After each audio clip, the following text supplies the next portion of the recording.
Welcome to the Deep Dive, where we sift through management's commentary and the market's immediate reaction to figure out what you really need to know.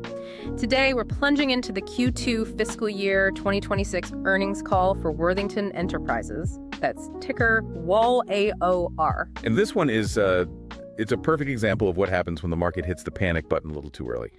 Our mission here is to really understand this colossal disconnect. I mean, management executed exceptionally well on revenue growth, yet the stock got hit with this sharp pre-market weakness and was down big after the results. That divergence is the whole puzzle, isn't it? That's what we're here to solve for you. On one hand, you have this undeniable strength in execution, especially organic growth. But on the other, it's clear the investor focus is just laser targeted on the immediate path to margin expansion. It really feels like the market took one quick look at the profitability line and just sold first, asked questions later. That's the key. The market's reaction tells you right away that the conversation isn't about revenue quality. It's entirely about whether these margin pressures management is talking about are, temporary fixes for long-term health, or if they signal a genuine, a structural weakness in their ability to price. Okay, so let's unpack that core financial tension, because this was a definitive split decision. On the top line, Worthington absolutely crushed expectations. Net sales came in at $327.5 million.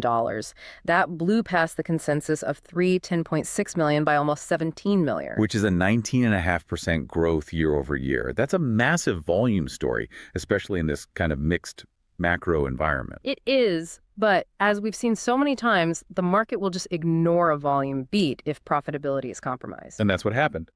The bottom line was the immediate sticking point that triggered the whole sell-off. Adjusted diluted EPS came in at 65 cents. 65 cents, and the target was 71. Exactly. It missed the consensus target of 71 cents by 6 cents, or, 8.5%. Wow. So we have a $17 million top line beat, but a 6-cent miss on the bottom line. And that leads to this immediate price drop. That feels wildly disproportionate. It does, but the narrative immediately centered on the gross margin pressure.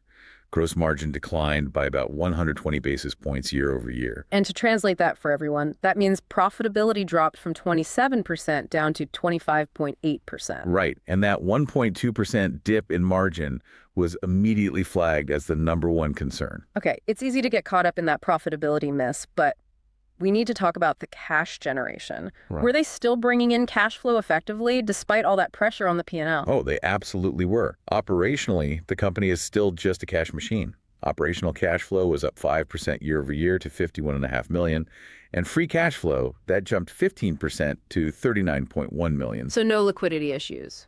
Not at all. The problem was purely an accounting friction. That, it hit the EPS line harder than the cash flow statement. But in a quarter with a headline miss, cost issues just become the sole focus. It overrides everything, even strong cash flow. And this is where we get to the heart of it, because management was quick to provide a very specific, very detailed explanation for that margin decline. They pointed to two distinct factors, both of which they framed as either temporary or strategic. Yeah, the primary culprit they cited was the Elgin integration and reset. Now, Elgin was the acquisition they closed back in June 2025.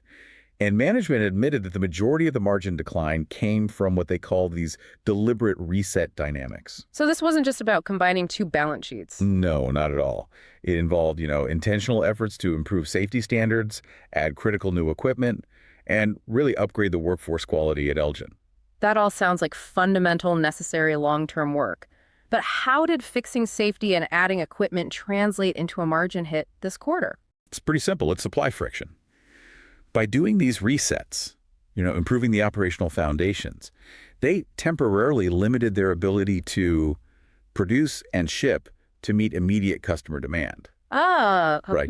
When you slow down shipping velocity or you run production lines below full capacity to integrate new safety processes or equipment, your fixed costs look terrible against lower immediate sales volume. It's a choice. A choice to prioritize quality and long-term efficiency over just short-term shipments. Exactly. They were essentially putting the brakes on the shipping speed of a newly acquired asset to fix foundational and potentially risky operational issues. It's a textbook example of a long-term benefit being a short-term margin killer. Okay, and what was the second factor? The second factor was deliberate growth investments. Worthington hired approximately 40 new colleagues across several facilities to meet increased demand for their products. Right, and you hire 40 new people, they're not going to be at 100% productivity on day one. Of course not. They're training. They're learning the ropes. So you're paying full salary while generating only partial output. That temporary drag hits productivity and margin until those new teams ramp up. But it's an investment. Unequivocally, an investment in future volume capture.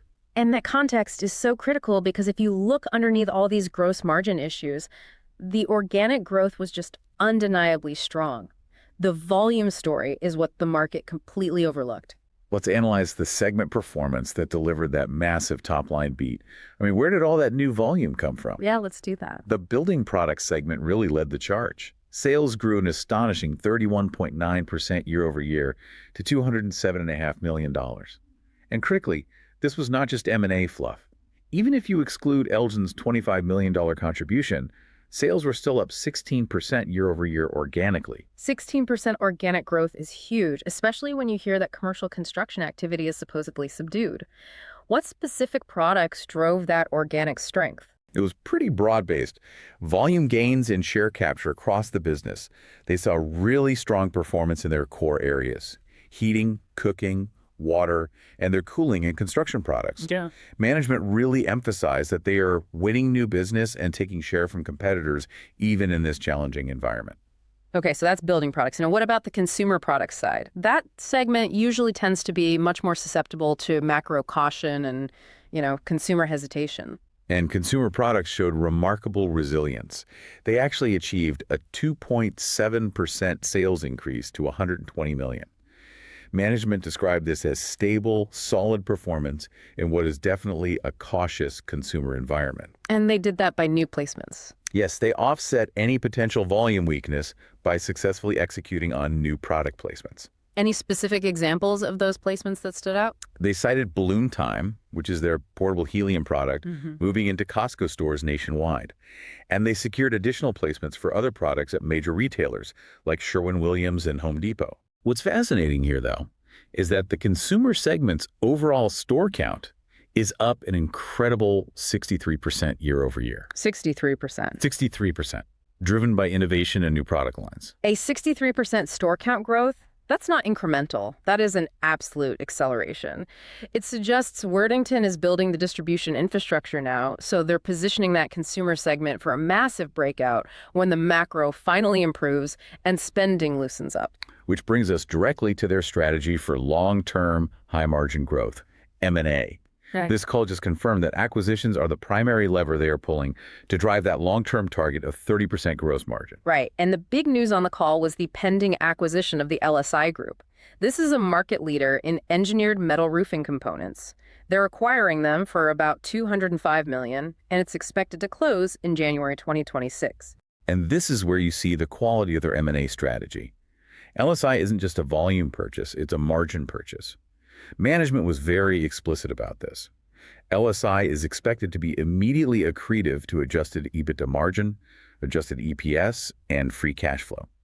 Let's talk specifics on the financials for a second, because the economics on LSI they're truly eye-popping. We really are. Yeah. LSI generated $22.4 million in trailing 12 months, adjusted EBITDA on just $51.1 million in sales. Wow. If you do the quick math on that, that implies an incredibly strong EBITDA margin profile. We're talking well over 40%. In the world of industrial or building products, getting a 40% EBITDA margin is like finding gold. It just signals extreme pricing power, niche dominance, massive efficiency. It's a very rare metric in this sector. And that margin profile is directly tied to the strategic fit.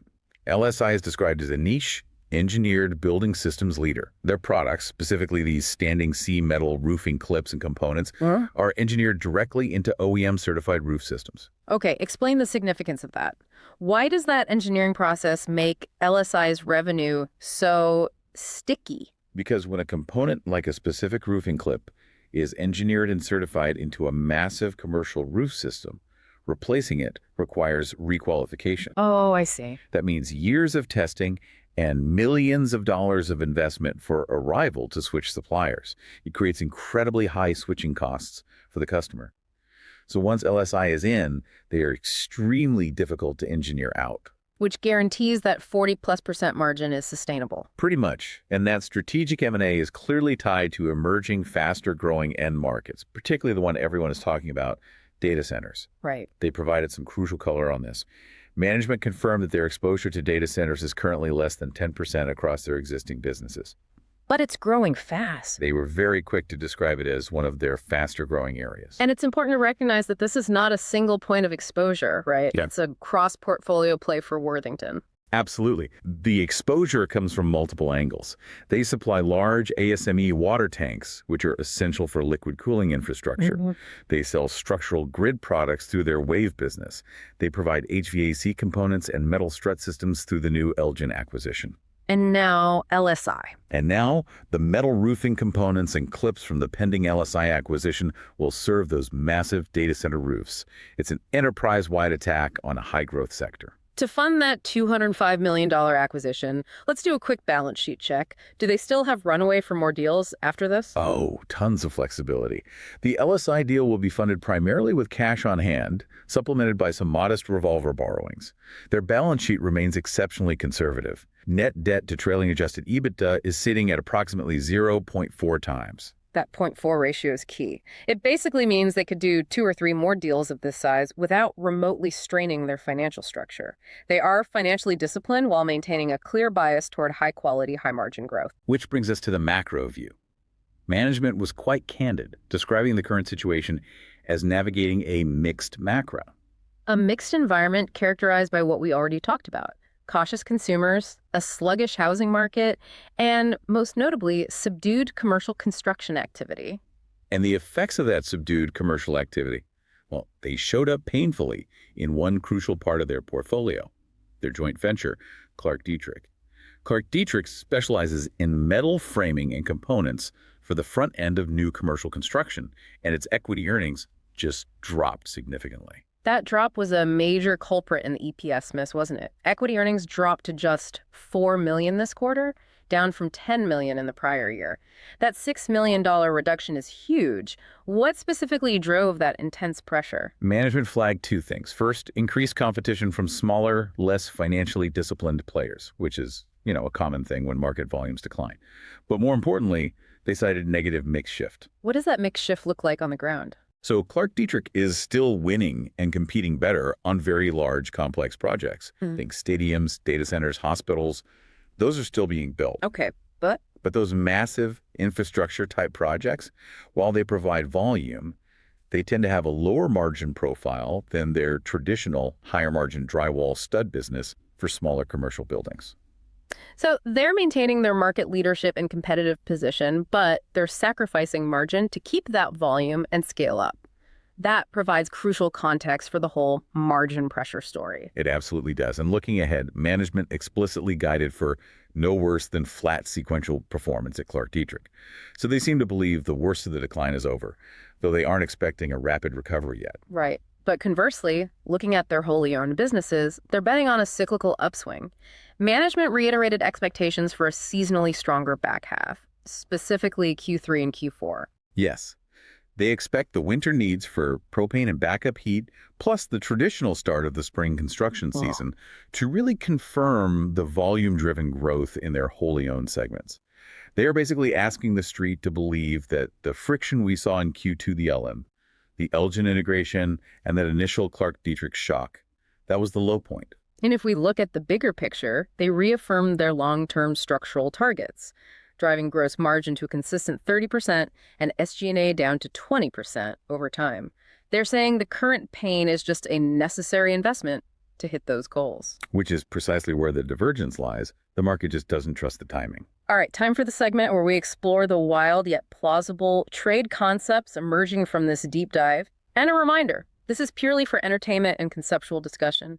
We are analyzing a thesis based on the call. This is absolutely not financial advice. Given the strong operational reality versus the fearful market reaction, we see a pretty clear trade thesis develop. The market hammered the stock because they immediately assumed the margin pressure was permanent. But hold on. The street is basically betting that management is just covering for structural weakness and permanent pricing decay with these one-time transient excuses. What tangible proof do we have that the market is wrong? The proof is in the volume and the timing. That 6-cent EPS miss was caused by three things: the temporary Elgin slowdown, the cost of training 40 new hires, and the Clark-Dietrich mix shift. Two of those three are demonstrably transient or correctable. Okay. The market priced in permanent erosion, and in doing so, it ignored the massive 16% organic volume growth, which proves underlying demand strength. So what's the high conviction trade idea based on that belief? The trade idea is long war, targeting a Q3 EPS reversion. This is a bet on management execution credibility and rapid catalyst realization. Okay, so lay out the near-term catalysts that you think should force a rapid re-rating of that EPS. Catalyst 1, the LSI Group acquisition. With its 40+% EBITDA margins, it is immediately accretive, and it closes in January 2026. That falls right within Worthington's fiscal Q3. So that influx of clean, high-margin revenue instantly boosts profitability and mitigates some of the lower margin pressure from Clark-Dietrich. That's a powerful and immediate counterweight to those integration costs. And Catalyst 2, the operational reset friction at Elgin is expected to finish stabilizing in Q2. That means they should start producing and shipping closer to demand in Q3. You compound that with the seasonally stronger back half of the year, and they're going to leverage their fixed costs much better. The stock is currently discounting their execution credibility. It's a bet against management's ability to integrate and ramp up new hires. But the volume beat suggests their execution is actually solid. We expect that temporary margin pressure to reverse sharply in the next 6 months, driving a significant EPS re-rating as those transient costs fall off the books. That is a compelling reversal thesis. It's driven by focusing on volume and near-term M&A. So what does this all mean for you? Worthington Enterprises delivered substantial volume growth and handily beat revenue expectations, but the market fixated entirely on the short-term margin friction caused by intentional integration work and strategic growth investments. Right, and the divergence between management's confidence in M&A and volume growth and the street's skepticism over immediate profitability pressure, that will be the key storyline to watch as we head into calendar 2026. The next 2 quarters are really the proving ground for their entire strategy. And here is a final thought for you to mull over. Management signaled that their critical focus on faster-growing end markets like data centers is still less than 10% of their total business today. Given that this exposure spans all their product lines, from tanks for cooling to clips for roofing, if that data center growth accelerates even marginally faster than the legacy commercial construction market recovers, how quickly could that growth translate to clean, high-quality, non-acquisition fueled margin expansion?